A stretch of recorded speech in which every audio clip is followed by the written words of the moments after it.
नमस्कार मु शुभलक्ष्मी दास न्यूरोथेरापिस्ट। आज भिडियोटी से जो भाई भौणी मैंने आईबीएस रे पीड़ित अच्छा सोशल मीडिया रे विभिन्न प्रकार वीडियो देखी अप्लाई करती एवं निराश हुअंती एवं कंफ्यूज हो जाती जे मु ठीक हो पारिबी ना नहीं मु जीवी जदि केउठी की जीवी केमिति एई प्रॉब्लम रु मुक्ति पाइबी। जेते बेले हमकु आईबीएस हुए आमे साधारणतः डॉक्टर पाखकु जाई थाउ आउ अल्ट्रासाउंड ब्लड टेस्ट कराई थाउ आउ सेथिरे समस्यार समाधान न हेले आमे गैस्ट्रोएंट्रोलॉजी पाखकु जाई थाउ आउ एंडोस्कोपी करा जाए सीटी स्कैन भी दरकार पड़ले होई थाए ब्लड टेस्ट भी करि थांती सब प्रकार परीक्षा आमको करबा को पड़ी थाए। एते सब परे डॉक्टर कहती आपणकर आईबीएस होइछि। एहा परे आमे मेडिसिन यूज कर थाउ 6 मास वर्षे 2 वर्ष यूज कला परे जेते बेले हमकु टिके भलो लागि थाए सेते बेले आमे भाबी थाउ जे आउ केते मेडिसिन यूज करबी मेडिसिन मु आजिठु बंद कर देबी। ठीक 10-15 दिन परे आमर सही सिम्पटम सब बॉडी रे आसी जाय थाए। एठी ध्यान दियंतु जे पुनी आईबीएस रिटर्न काहे की हैला मेडिसिन कोन पई काम देउनी एही सब इम्पोर्टेंट टॉपिक सह आजिरो आलोचना। आज आपण कंफ्यूज अछंती वीडियोटी आपण लास्ट पर्यंत देखंतु आपणकर सब डाउट क्लियर होई जिवो। आईबीएस केमिति ठीक हेबो आउ केउठी ठीक हेबो जेते बेले आपण एलोपैथी आयुर्वेदिक होमियोपैथिक सबुथिरे हारि जाई थांदी आईबीएस पीड़ित व्यक्ति सेते बेले मुंड को विभिन्न प्रकार चिंता आसी थाए राति रे निद हुए नाही आउ सेते बेले आमे यूट्यूब इंस्टाग्राम फेसबुक भली समस्त सोशल मीडिया रे विभिन्न प्रकार वीडियो सर्च करि थाउ आउ समस्तंगर उपकारिता उपरे तालिका बनाई थाउ। योगा रे अलगा एलोपैथिक रे अलगा न्यूरोथेरापी रे अलगा आयुर्वेदिक रे अलगा आमे कंफ्यूज हो जाऊ जे कोन कले आमे ठीक होई परिबु। एटा ही आपणकर हेउची टर्निंग पॉइंट जे आपण कंफ्यूज अछंती कंफ्यूज न होई कि धैर्य रखिबा दरकार। ए जे यूट्यूब संसार एठी जदि आपण पेट फुलिबार वीडियोटी सर्च करिवे शह शह वीडियो आपणक सामना को आसी जिवो। प्रत्येक वीडियो रे अलग अलग समाधान भी आपण पाइबे।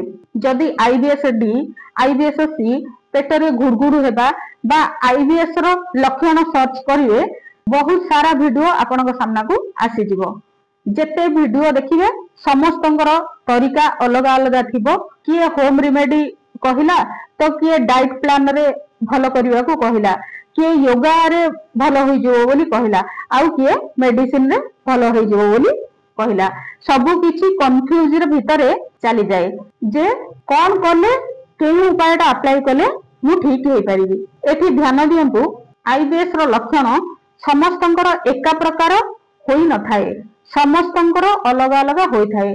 आपणकर नाभिर ऊपर भाग रे चेक करंतु जदि आपणकु धक धक आवाज आसु अनुभव हेउची जेमिति कि हमर हार्ट रो फंक्शन टा हुए सेही परि जदि फील होउची ताहाले आपणकर अंत नळी रे इन्फेक्शन बहुत मात्रा रे अछि आउ आपणकर नाभि जो जगह रे रहिबा कथा से जगह रे नाही। जेते पर्यंत नाभि सेट हेबो नाही अंतनळी रो संक्रमण जमारू कमिबो नाही।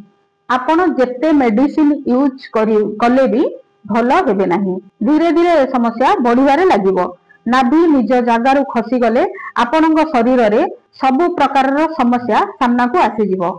आपणकर खाद्य डाइजेशन हेबोनी आपणकु एसिडिटी हबो कॉन्स्टिपेशन हबो ब्लोटिंग हबो गैस हेबो पेट सफा हेबो नाही अनडाइजेस्ट फूड लैट्रिन रे आसीबो केबे केबे डायरिया मध्य हेबो पेट पूरा जाम हे जिवो विचलित फील करिवे आपणकर मूड चेंज हे जिवो सकाळे जदी खुशी थिबे संध्या रे दुखी होई जिवे।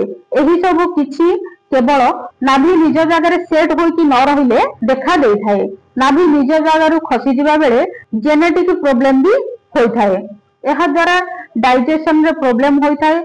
Vitamin B12 niacin vitamin B3 folic acid body रे कम हो जाय थाए। एमिति प्रॉब्लम आसिले दया करी सही समय रे आपण चाइल्ड प्लानिंग रो चिंता मुंड रे जमारू भर्ती करंतु नाही काहे कि आपण जदी चाइल्ड प्लानिंग करिवे ताहाले आपणकर छुआ को भी एही प्रॉब्लम होई जिवो।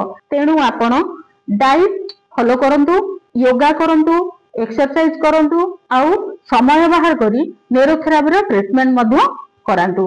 न्यूरोथेरापी रे आमे आपणकर अंतनळी रो इन्फेक्शन को ठीक करि थाउ, डायरिया थिले ठीक करि थाउ, कॉन्स्टिपेशन थिले ठीक करि थाउ, गैस्ट्राइटिस भी ठीक करि थाउ, एच पाइलोरी पॉजिटिव को भी ठीक करि थाउ, कोलाइटिस को भी ठीक करि थाउ। बॉडी रे जदी केमिकल रिलीज होई पारुनी ताहले आमे ताकू भी ठीक करि थाउ। एही सब केवल और केवल न्यूरोथेरापी रे संभव होई पारि थाए। आशा करूची भिडियोटी आपणकर कार्य रे आसीबो।